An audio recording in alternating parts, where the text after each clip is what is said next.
Hey everybody, it's Deacon Kyle Tietz again here. Today in the Gospel we get into some of the tough teachings of Jesus' Sermon on the Mount. Here's what he has to say today. If your right hand causes you to sin, tear it out and throw it away. It is better for you to lose one of your members than to have your whole body thrown into Gehenna. And if your right hand causes you to sin, cut it off and throw it away. It is better for you to lose one of your members than to have your whole body go into Gehenna. Whew! This is one of the good tests of biblical literalism. It's a good thing that we don't take everything exactly literally. We have a broader sense of interpretation in the scripture. Otherwise, I look around and I see a lot of people with eyes and hands still. What's Jesus getting at here today? He's saying that we must remove from our lives the things that will lead us into temptation, that will lead us into sin. Even if it's something we might cling to very tightly, something very close to us, even like an eye or a hand, very part of our daily lives.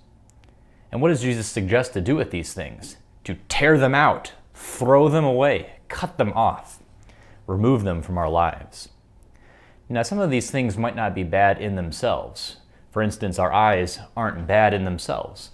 They can be used for lots of good purposes, but they can also be used for sinful purposes, like gazing lustfully upon someone, or to convey a sense of anger or judgment.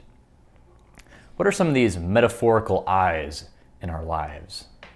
Perhaps the movies we watch or the TV shows we watch can be temptations to sin.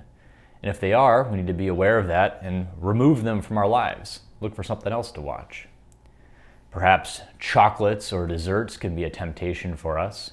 If so, it's best to get them out of the cabinet, clear them away. Or alcohol. One of the first steps is to get rid of everything in our house, in our lives, if that's a temptation for us. Do our friends lead us to sin? If so, these relationships must be replaced with better relationships, with relationships that are healthy and encouraging. In my own life, I've noticed at times that video games can be a particular temptation for me, a temptation that might lead me into sloth, which is one of the seven deadly sins, or to neglect my responsibilities.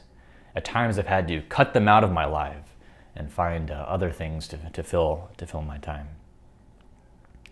How can we be aware of the things in our lives that are leading us into sin, like the metaphorical eye or metaphorical hand? A life of daily prayer and reflection can help us to do that. If we take time each day to reflect upon our lives, to examine critically and in a spirit of prayer where we are being drawn to sin and by what means we are being drawn to sin, to have an honest appraisal of our day-to-day life, that can help us to work with Jesus to be aware of these things that ultimately keep us from growing closer to Him. Jesus asks us to make sacrifices for our own good. He asks us to tear out these things in our lives that keep us from Him. But we shouldn't be afraid of losing things even if they are very close to us.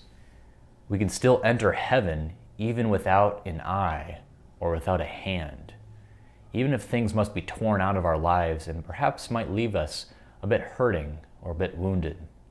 But we can trust that Jesus, who ascended into heaven, even still bearing the wounds on His hands and His side, will allow us to join Him in the same way, even if we are bearing wounds and going to join Him in the heavenly kingdom.